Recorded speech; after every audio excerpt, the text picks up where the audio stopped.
Olá, doutores e doutoras, tudo bem com vocês?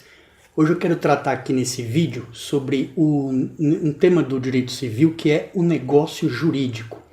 E falar sobre um assunto aí que às vezes gera um pouco de confusão, até entre os operadores do direito, né? Que são os planos do negócio jurídico, né? Que devem ser avaliados para que a gente possa compreender se esse negócio está apto ou não a produzir todos os seus efeitos, né? Então, são aí, respectivamente, os planos o plano da existência, o plano da validade e o plano da eficácia. Eu sei que esse assunto às vezes gera um pouco de confusão, mesmo aqueles que lidam com o direito confundem um pouco o que é uma coisa, o que é outra, né? E falam de maneira geral assim se o negócio é válido ou não é válido, quando na verdade a gente deveria examinar cada um desses planos para dizer se o negócio é primeiramente existente, né, ou inexistente, se esse negócio é dentro do plano da validade, aí sim válido ou inválido, e no plano da eficácia, se ele é eficaz ou ineficaz. E para que o negócio ele possa produzir todos os efeitos a que ele se destina, esses três planos eles são avaliados como se fossem um filtro realmente, né? Então, primeiro eu preciso avaliar se o negócio existe.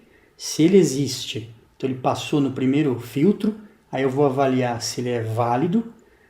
Se ele passar nesse segundo filtro, ainda assim pode ser que ele não esteja produzindo todos os seus efeitos ainda e precisa passar pelo filtro da eficácia, né? Então, esse é o assunto que nós vamos abordar aqui nesse vídeo. Ele é interessante para quem opera com direito, mas também para todas as pessoas, porque o negócio jurídico é uma coisa que nós praticamos ao longo de nossa vida, né? O direito civil, ele acompanha a nossa vida desde o nascimento até a morte, regulando vários atos que nós praticamos aí na vida civil. Então, por isso é interessante para todos nós conhecermos um pouquinho, pelo menos, disso. Vou tentar fazer isso de uma maneira bem simplificada, né? Então, primeiramente, a primeira coisa que a gente precisa é entender, fazer uma pequena diferença entre fato jurídico e negócio jurídico, né? Vou dizer para você assim, né? No mundo acontecem fatos, né? Todos os dias.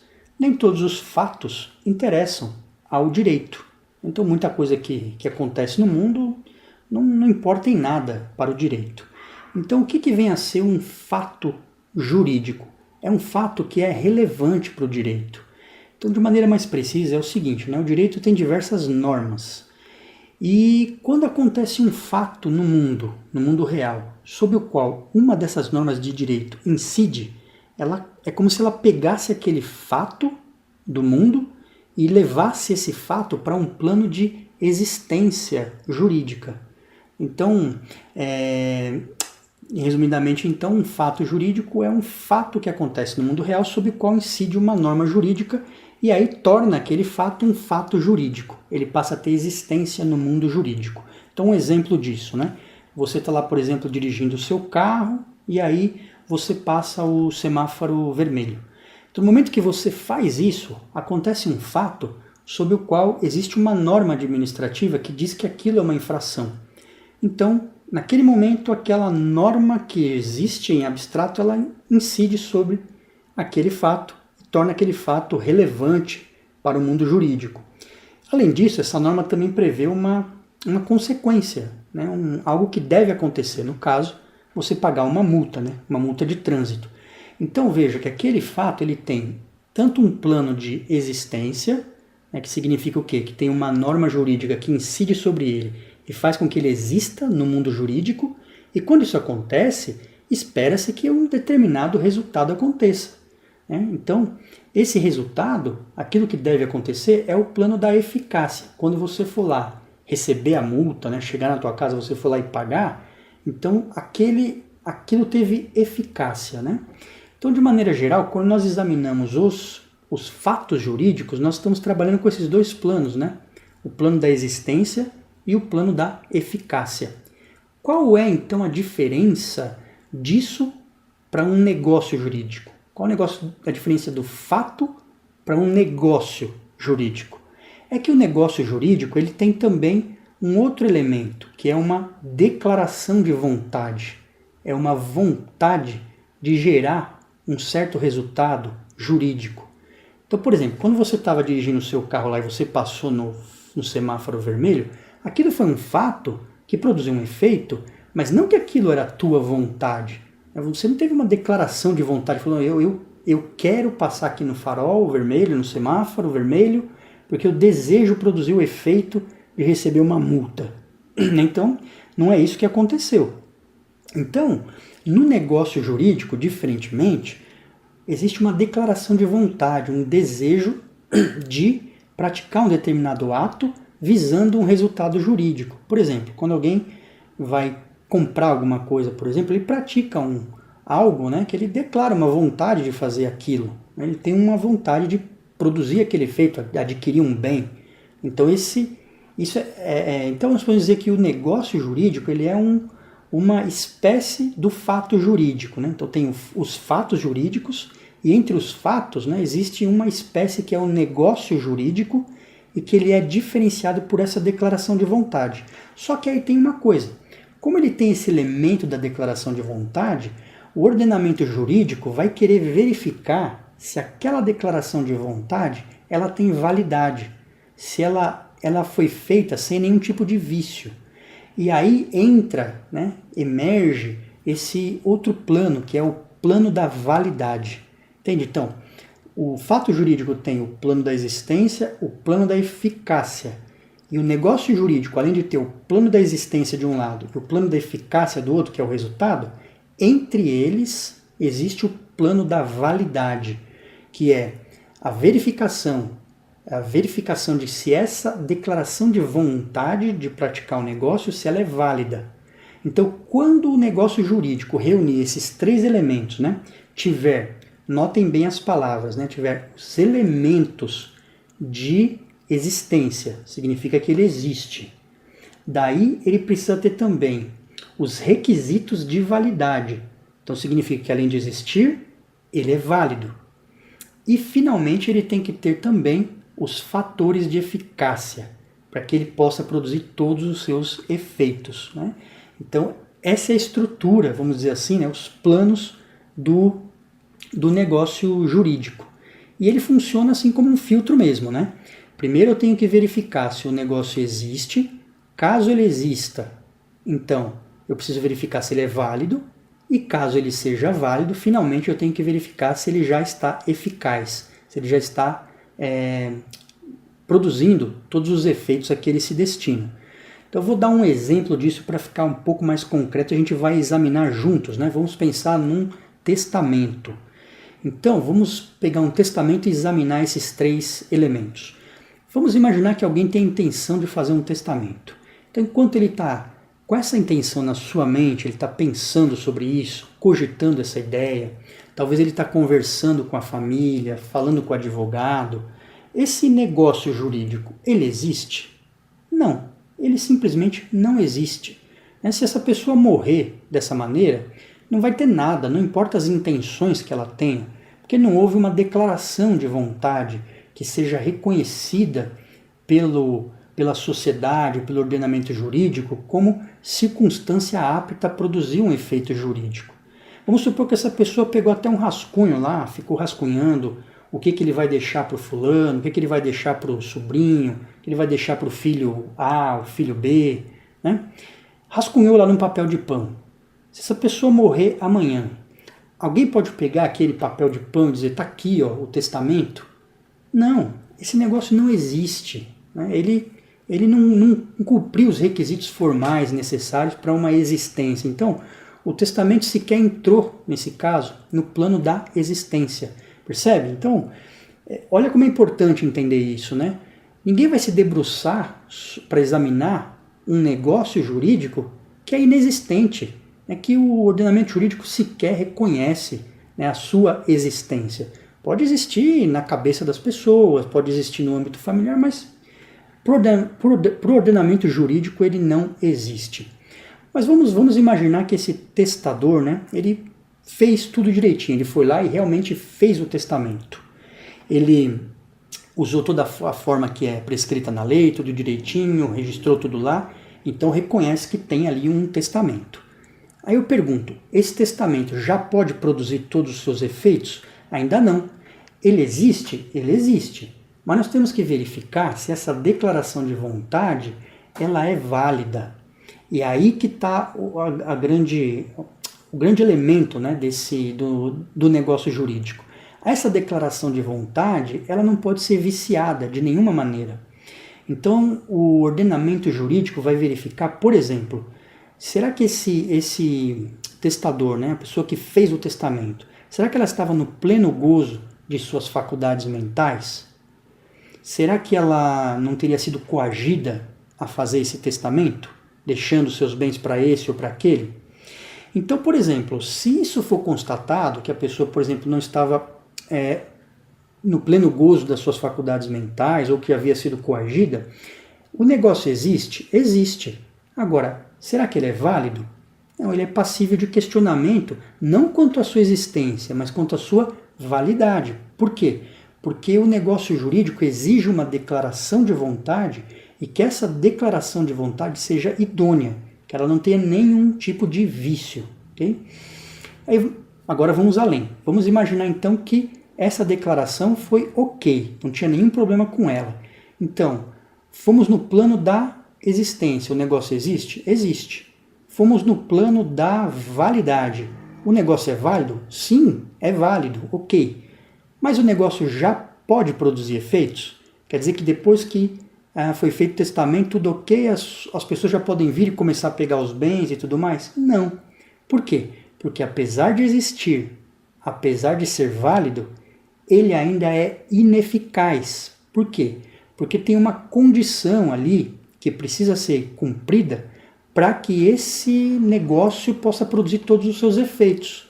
E qual é essa condição?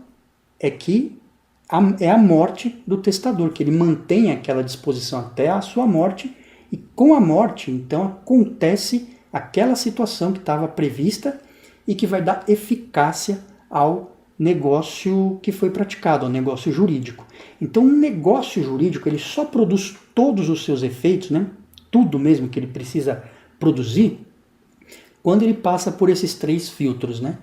O filtro no plano da existência, no plano da validade e, finalmente, no plano da eficácia. O professor Antônio Junqueira de Azevedo, ele trata desse assunto e ele diz exatamente o seguinte, né?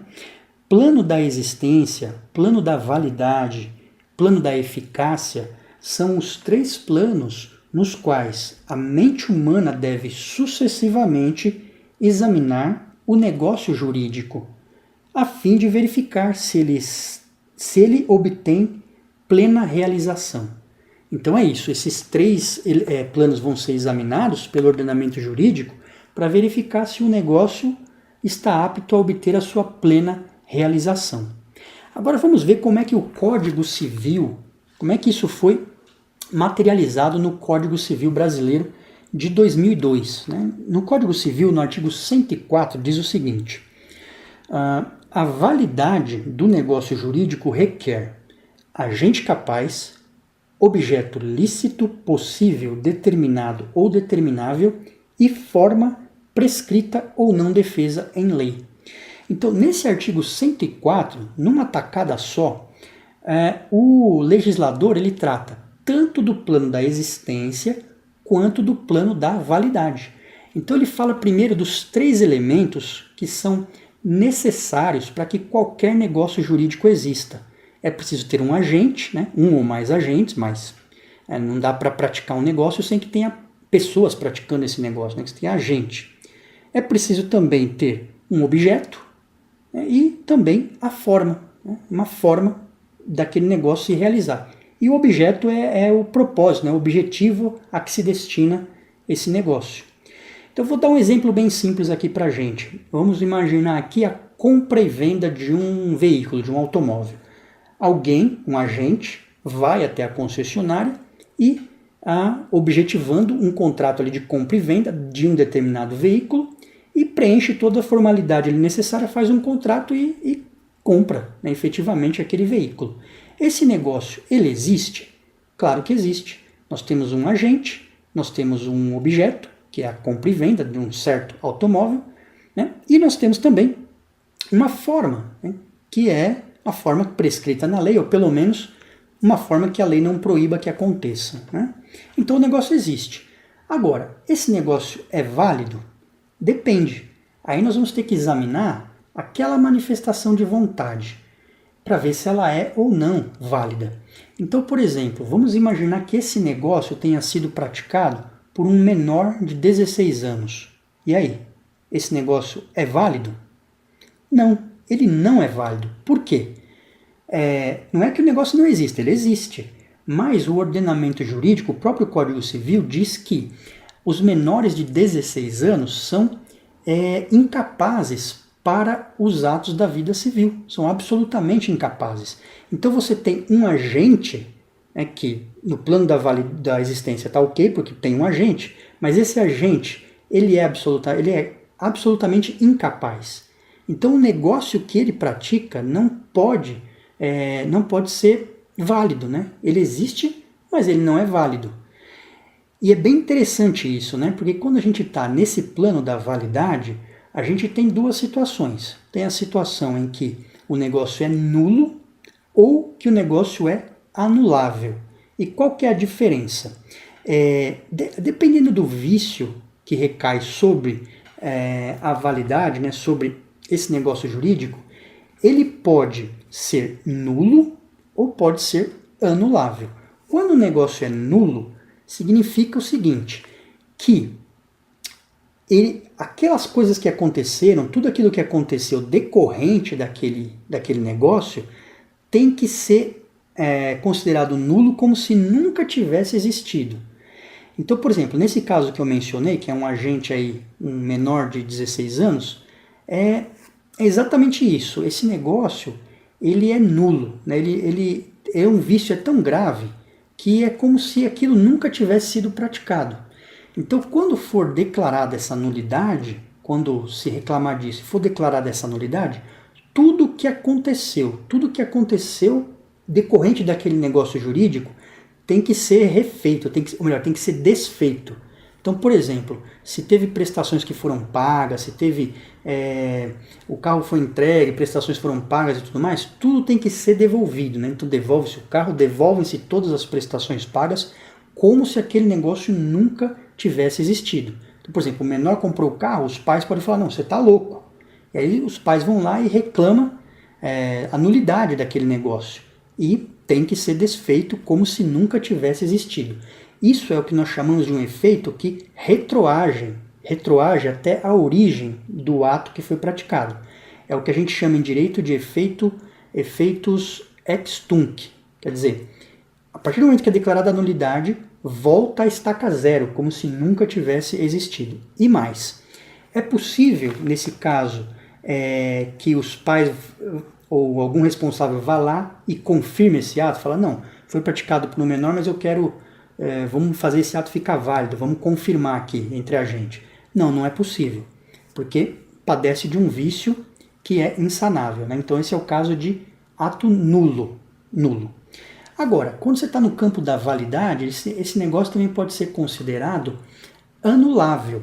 Então, diferente de nulo, é anulável. Quer dizer que tem um vício, mas esse vício ele não é de ordem tão grave assim. Pode ser consertado isso daí. Então, no mesmo exemplo, vamos imaginar que a pessoa que comprou não tinha menos de 16 não, tinha 17 anos. Então, para o Código Civil, entre 16 e 18 anos, a pessoa não é totalmente incapaz, ela é relativamente capaz. Então, qual é a diferença? Esse negócio, ele existe, ele é válido e ele vai produzir efeito. Se ninguém nunca reclamar disso, ele vai continuar produzindo efeito. Mas vamos imaginar que alguém reclame disso, né? Alguém resolva reclamar desse ato, por exemplo, os pais vão lá e falam, olha, meu filho está pagando uma prestação muito cara ou qualquer coisa assim. Esse negócio ele pode ser anulado, mas quando for decretada a nulidade, não vai voltar a estaca zero, ou seja, todos os efeitos que foram sendo produzidos até aquele momento, eles são ok, eles são válidos. Somente daquele momento em diante é que cessam os efeitos daquele ato jurídico que foi praticado. Dá para entender isso? Então, você tem aí uma situação que nós chamamos de efeitos ex nunc, ou seja, ele não retroage e mais. Nesses casos, ainda é possível de confirmação pelas partes, né? Por exemplo, se as partes entrarem num acordo e falar, não, vamos diminuir aqui as parcelas, vamos salvar esse ato aqui, né? Para que ele continue valendo. Ok, pode ser feito. Então, basicamente, a diferença entre o ato no campo da validade, entre o ato nulo e o anulável é que no nulo não pode se salvar o ato, ele vai ser considerado inválido mesmo. E essa invalidade vai voltar até o início, né? Já no ato anulável, ele pode ser convalidado, né? E caso ele não seja convalidado, não seja confirmado pelas partes, os seus efeitos, o efeito da nulidade vai ser daquele momento para frente. Então não é tudo aquilo que foi feito antes que vai se perder, ok? Deu para entender isso? Agora, o Código Civil tem vários fatores como esse, né? Eu falei da idade, mas onde é que isso se encontra no Código Civil? Os casos que tratam de nulidade estão no artigo 166 e 167 do Código Civil, você pode estudá-los. E os casos que falam da anulabilidade, né, que é anulável, estão no artigo 171. E são vários casos ali no artigo 171, né? Fala, por exemplo, da incapacidade relativa, que é essa que eu coloquei. Tem também os vícios de declaração de vontade, né? O erro, o dolo, a coação.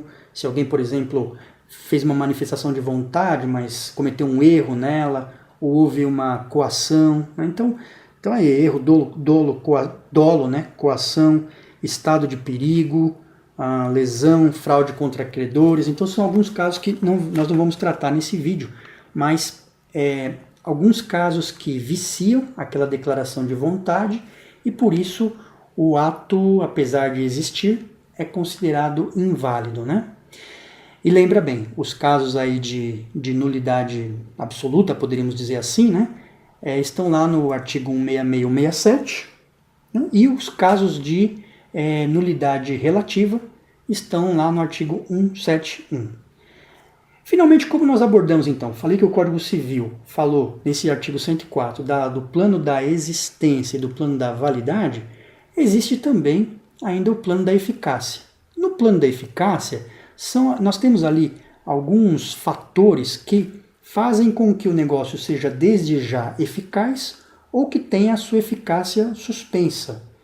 Então, o que nós temos previsto é o termo, a condição e o encargo, ou também chamado modo, né? No termo é assim, eu faço um negócio jurídico e eu eu coloco um termo para que ele comece a ter a sua eficácia. Então é como se eu dissesse um exemplo. Eu digo assim, o pai diz ao filho, né? Vou te doar o meu carro, vou te dar um carro em 2020. Então, tem um negócio que foi feito entre eles, ele é existente, ele é válido, mas só vai ter eficácia quando chegar 2020. É um evento futuro e certo. Quando chegar lá, vai ter eficácia. Agora, eu acabei de falar do termo, existe também a condição. A condição, ela difere um pouquinho do termo, por quê? Porque é um evento futuro e incerto. Pode acontecer ou pode não acontecer. Então o pai poderia dizer ao filho assim, vou te dar um carro quando você entrar na universidade. Então, o negócio existe, é válido, está com a sua eficácia suspensa, e pode ou não acontecer. Se o rapaz entrar mesmo na faculdade, na universidade, vai ter eficácia. Se não entrar, continua existindo e válido, mas não tem eficácia, né? Então eu acabei de mencionar ali a condição suspensiva, que tem uma diferença também, né? Quando se fala de condição, ela pode ser suspensiva ou pode ser resolutiva. A suspensiva é essa que eu acabei de falar, que quer dizer o quê? O negócio está ali feito, mas o efeito está suspenso, até que a condição aconteça. Se eu fizer, ao contrário, uma condição resolutiva, aí, quando essa condição acontecer, aí encerra os efeitos do negócio. É diferente, tá? Então é assim, ó, o negócio já existe, ele já está produzindo efeitos, E quando a condição acontecer, aí cessam os efeitos. Vamos usar o mesmo exemplo? Olha lá, o pai diz então para o filho assim, quase o mesmo exemplo. Enquanto você estiver na universidade, eu vou lhe pagar uma mesada de X por mês, X reais por mês. Então o negócio existe, é válido e já está produzindo efeito, já é eficaz. Mas vai chegar um momento, uma condição também futura e incerta, não sei se esse rapaz sai da universidade, né, ou fica para sempre aí estudando, né, e pegando DP. Mas, enfim, quando acontecer aquela situação, aí sim cessam os efeitos do negócio jurídico que foi praticado. E, finalmente, o último fator aí que nós temos de eficácia é o encargo, ou também conhecido como modo, que é o seguinte. É um ônus que se coloca sobre alguém quando se faz um ato de liberalidade. Por exemplo, vou te doar aquele terreno com a condição de que você construa nele um local para encontros ecumênicos, por exemplo. Então, existe uma doação, mas para que tenha plena eficácia, que lá foi colocado um encargo. Então, vou te doar a minha biblioteca com a condição de que você permita que os meus alunos, né, acessem os livros. Né? Então, não é bem uma condição, é um encargo, é o que a gente chama de encargo. Então, é uma doação, mas como houve um ato de liberalidade, aquele doador pode colocar estabelecer um ônus para aquele que está sendo beneficiado. Muito bem, então falamos aqui sobre o negócio jurídico, diferenciamos o negócio jurídico do fato jurídico, pura e simplesmente. Falamos dos 3 planos para que um negócio jurídico possa produzir todos os seus efeitos, o plano da existência, o plano da validade e o plano da eficácia. E também demos exemplos a respeito disso, e mais do que isso, examinamos como o Código Civil trata esses temas, né? Como que o legislador tratou esses temas no Código Civil de 2002. Espero que esse vídeo aqui tenha te ajudado a entender um pouco mais esses elementos aí todos, né? E que facilitem os seus estudos de direito. E para você que não é um operador do direito, né, nem um estudioso do direito, que tenha te ajudado também a conhecer alguns elementos que vão te ajudar na vida enquanto estiver praticando os diversos negócios jurídicos que todos nós praticamos ao longo da vida. Muito bem, muito obrigado. Fique aqui com a gente e até o próximo vídeo. Aprende Direito. Tchau, tchau, pessoal.